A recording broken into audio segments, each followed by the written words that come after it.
Welcome to Evolution in Controls. I'm your host, Tim Wilson. Thank you for joining us. Without giving it much thought, we generally consider the technology behind factory automation to be relatively new.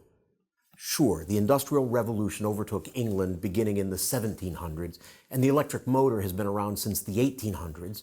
Charles Babbage created his difference engine, the precursor to the computer, in 1822.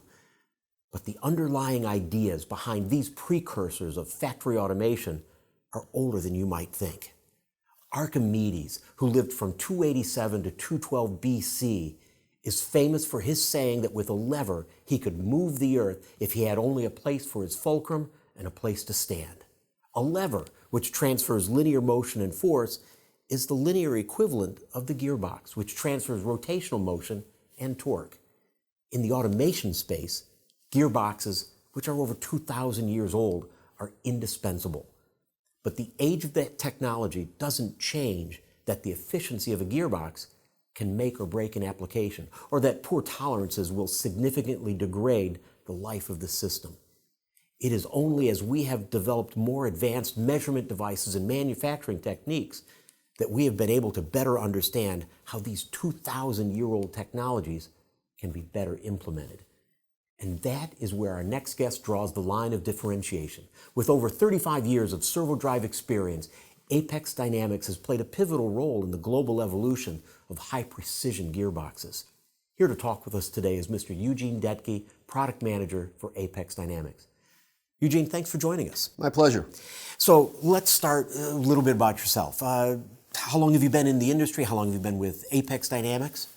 I've been with Apex Dynamics 20 years now. I started as a mechanical engineer, went to school at the University of Buffalo.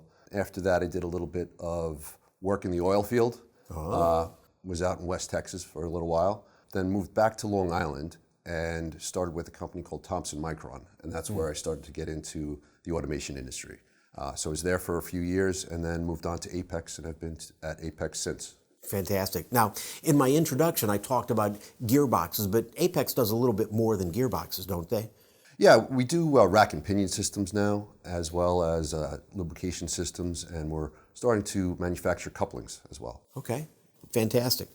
Well, since I mentioned gearboxes, let's talk about the technology in gearbox. What kind of gearboxes does Apex specialize in?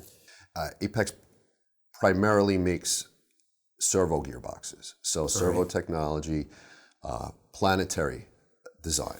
When you talk about servo gearboxes, what are you differentiating from? Is that from like a constant speed gearbox or a power transmission gearbox? Yeah, it's really positioning under load, acceleration, deceleration, moving in two directions. So we're very precise and fast, as well as high torque. So high speeds. Backlash is something they talk about in gearboxes. That's important in positioning, correct? Exactly. All right, and so you have low backlash gearboxes, or is it zero backlash? We get down to less than 1 arc minute for backlash. Most applications can survive in the 5, 7, even 10 arc minute, but there are applications, especially machine tool, that need very high precision, that less than 1 arc minute. Okay, so it is servo gearboxes. What configuration, what technology, what are the gears? It's not a spur gearbox, is it? We do have a straight cut planetary. So there's 3 different platforms we manufacture on. Right. We have a straight cut planetary, a helical cut planetary. Those are both plasma nitrided. Okay. And then we have a helical case hardened and carburized planetary set as well. The case hardening is post heat treatment ground. So there's a lot more accuracy. It's also a lot more durability of the gearing. Is the accuracy what drives the backlash low? Is that what makes it? Yeah, the accuracy, the actual grinding of the gear drives down the backlash. And the different face technologies or face geometries of the gears, that also helps in impact loading, is that correct? We do mapping of the gear face where we have control of the load on the flank of the gear tooth. And what that does, it gives better coupling between the gearing and increases the load capability of the gear. So as you're doing positioning, as you say, servo, high speed, but back and forth, it better distributes the load so that they last longer? Is it life? Yeah, life, performance increases the torque capability. And the torque capability is driven by life. When you rate a gearbox for torque capability, it's not a static situation. It's a dynamic situation. So we have to choose a life that we're going to rate the gearbox for. We choose 20,000 hours. It's a more conservative estimate of life. But that is used to solve for the equation of the torque capability of the gearbox. And when you talk about torque, are you talking about a continuously or an RMS torque value or the peak torque, or do both of those come into play? Both of those do come in. Our nominal torques are basically an RMS. Okay. You can say that's a horseshoes and hand grenades type of comparison. But we also have an max acceleration torque that we apply to the gearbox. Sort of a peak torque. Right, exactly.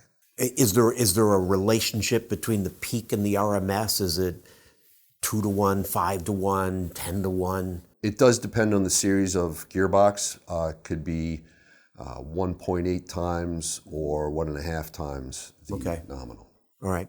Now, you said that there were 3 platforms, and you kind of talked about it. What physical size gearboxes are we talking about? I've seen gearboxes that are as large as this room. How big are your boxes physically? We manufacture pretty wide range. I mean, we call them frame sizes. So we start with a 42 millimeter or 50 millimeter, a little bit bigger than a quarter as the output frame size. And that's what mounts up to the frame of the machine. And that also ranges from 42 up to 450 millimeters. So think about the diameter of a truck tire. Yeah. All right. So that's a big box. Pretty large, yeah. And you don't rate them as a constant horsepower kind of device. You're rating them based on speed and torque, correct? Right. So in the servo world, we're looking at a motion profile. So we're not just looking at a continuous type of torque where you're talking about horsepower. We're looking at a full motion profile, and we size to that. Okay. As you make those, are there challenges in making the bigger ones versus the smaller ones? Do you have to use different techniques to make those, or it's pretty common across the platform? Actually, as you get larger, it's easier to have higher accuracy. Really? As you get larger, there's machines can hold better tolerances. The smaller the part gets, the harder it is to make.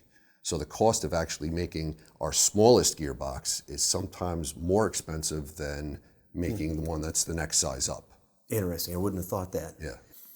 Now, on the picture here on the screen behind us here, I can see there's a couple of different gearboxes. There's a right angle, but you also have gear rack there. You said that you guys do the gear rack as well. Yes. Do you keep that in inventory? Do you make that for inventory? We do. We're one of the largest manufacturers of gear rack. We have 10 machines for milling and 5 machines for grinding. So we have the world's largest capacity for rack and pinion.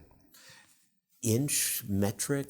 Everything is pretty much metric. There are some gearboxes that we manufacture that have standard inch output, but everything is pretty much metric.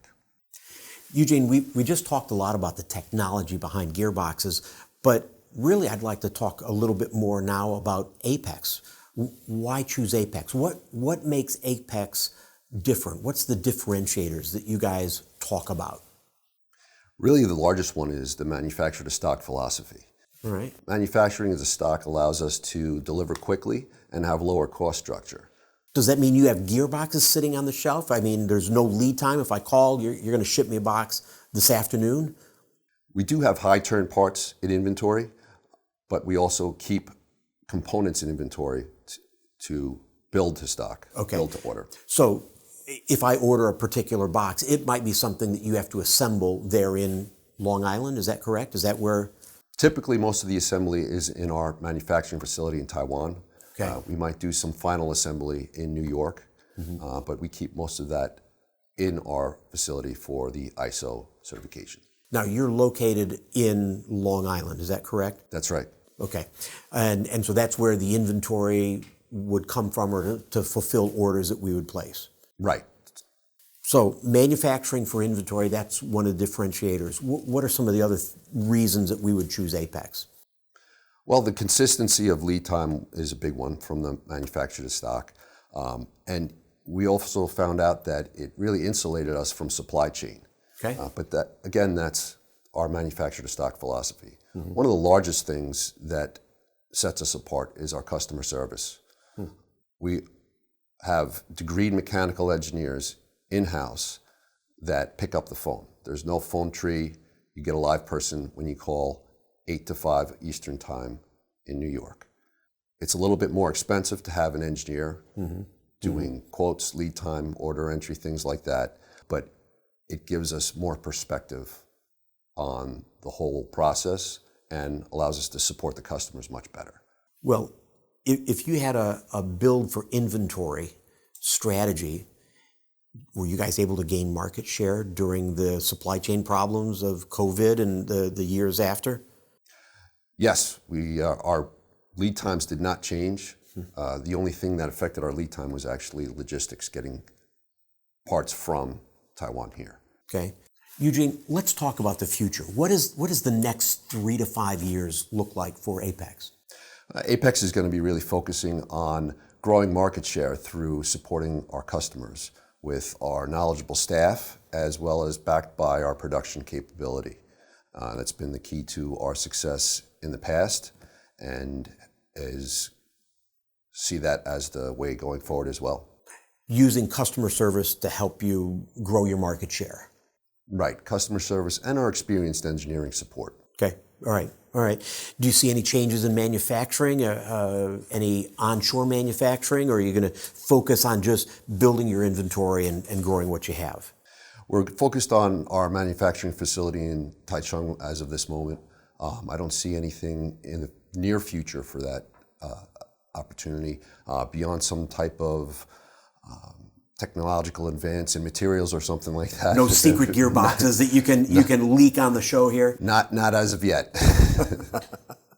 All right. Well, Eugene, thanks so much for joining us today. It's been fascinating. I really appreciate it. Thank you. All right.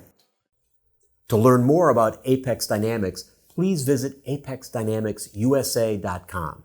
To learn more about Evolution Motion Solutions, please visit evolutionmotion.com. Don't forget to subscribe to Evolution in Controls on whatever platform you use for podcasts, or on YouTube for a video version, so you can be updated when we release new episodes. Thank you again for joining us today.